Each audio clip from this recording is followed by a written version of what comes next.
कहता है ऐसी दो संख्या ज्ञात कीजिए जिनका योग 27 हो। कितना हो? 27 हो। ऐसी दो संख्या ज्ञात कीजिए जिनका योग 27 हो और गुणनफल 182 हो। और गुणनफल कितना हो? 182 हो। तो वह दो संख्या कौन होगा? क्या होगा? जब ध्यान से देखिएगा क्या कहता है, ऐसी दो संख्या ज्ञात कीजिए जिनका योग कितना हो? 27 हो। ऐसी दो संख्या ज्ञात कीजिए जिनका योग 27 हो और गुणनफल 182 हो। क्या हो? 182 हो। तो जा देखिए तो वह दो संख्या क्या होगा?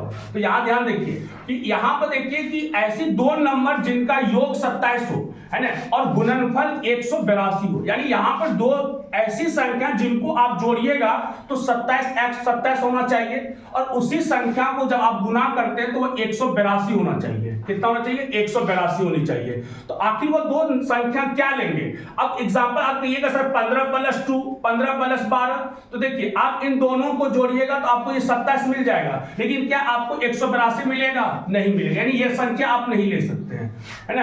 एग्जांपल आप जैसे 14 + 8, है ना, 14 + 15 13 लेते हैं। तो अब यहां देखिए तो आप इन दोनों को जोड़िएगा तो 27 मिल जाएगा, अरे गुना भी कीजिएगा तो 182 मिल जाएगा, लेकिन ये 14 और 13 को, है ना, आया कैसे? वो चीज देखिए यहां पर। अब यहां पर लिखिएगा माना कि पहली संख्या बराबर x, दूसरी संख्या बराबर। अब बताइए जब आपको पहली संख्या x है तो दूसरी संख्या क्या होगा? जब ध्यान से देखिए आपने क्या कहा कि दोनों संख्याओं का जो योग है वो 27 है। क्या है? 27 है। अगर हम दोनों संख्या के योग में से अगर पहली संख्या को क्या करते? घटा दे, यानी पहली संख्या मेरा x है, अगर घटा दे तो हमारी दूसरी संख्या निकल जाएगा। तो यहां पर, है ना, लिखेंगे 27 - x, 27 - x। अब लिखेंगे इसीलिए प्रश्न से देखिए क्या कहा कि दोनों संख्याओं का गुणनफल 182 है। तो आप देखिए पहली संख्या आपका हो गया x और दूसरी संख्या हो गया आपको 27 - x। जब इन दोनों संख्या को आप गुना करते हैं तो यह हो जाता है 182। कितना हो जाता है? 182। अब जरा यहां देखिए x को हमने 27 से गुना किया, 27x, माइनस का चिन्ह माइनस, x को x से गुना किया, x² बराबर 182। उसका ध्यान से देखिए ये बराबर के जो पहले है इनको कहा जाता है LHS और जो बराबर के बाद है इनको कहा जाता है RHS। अब यहां देखिए ये जो LHS वाला पद है इन दोनों पदों को हम RHS में ले जाएंगे। तो जा देखिए ये LHS में माइनस, जब ये RHS में जाएगा तो माइनस प्लस हो जाएगा, यानी माइनस में ये उधर RHS में जाने के बाद प्लस।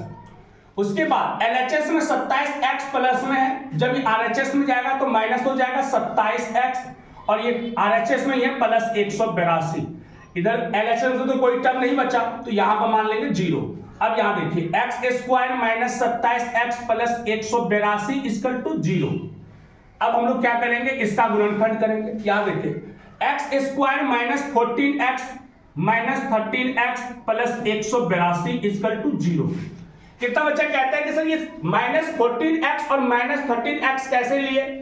जा देखिए अगर इन दोनों नंबर को आप अगर जोड़िएगा, क्योंकि माइनस माइनस प्लस और चिन्ह किसका? माइनस का, तो अगर इन दोनों को जोड़िएगा तो आपको -14 और -13 इन दोनों को जोड़िएगा -27 हो जाएगा और इन्हीं दोनों को आप अगर गुना कीजिएगा तो ये आपका 182 आ जाएगा, है ना। तो इसीलिए हमने इन टर्म को लिया।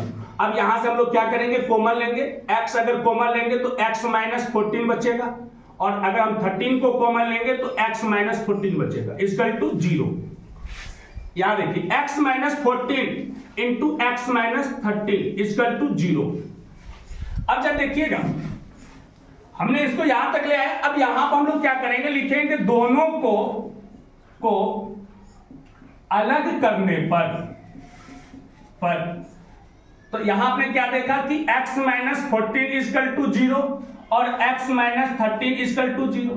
तो x इक्वल टू 14 और x इक्वल टू 13। अब यहां देखिए, यहां तो दोनों संख्या प्लस में आया, यहां पे दोनों संख्या संभव है। चाहे तो हम x को 14 भी मान सकते हैं, पहली संख्या को हम 14 भी मान सकते हैं, या चाहे तो हम पहली संख्या को 13 भी मान सकते हैं। ये आपके ऊपर डिपेंड करता है कि आप कौन सी मान को लेते हैं। दोनों में से अगर कोई सा भी मान लीजिएगा तो आपका ये आंसर सेम ही होगा। देखिए, अगर हम पहली संख्या को 14 मानते हैं तो यहां लिखेंगे इसीलिए पहली संख्या बराबर आपने पहली संख्या को x माना तो x हो जाएगा आपका 14। और दूसरी संख्या देखिए आपने क्या माना है, आपने दूसरी संख्या माना है 27 माइनस एक्स, तो यहां लिखेंगे 27 माइनस एक्स, यानी यहां हो जाएगा 27 माइनस, और x का मान आपने पहली संख्या माना था x, तो x का मान 14 लिए, तो यहां 14 को माइनस कीजिए, तो ये आपका कितना हो जाएगा 13। यही दो नंबर है जिनको आप जोड़िएगा तो आपको 27 हो जाएगा, और इन्हीं दोनों संख्या को अगर आप आपस में गुणा कीजिएगा तो ये 182 के बराबर होंगे, है ना। ये आपका है ना 4.2 का।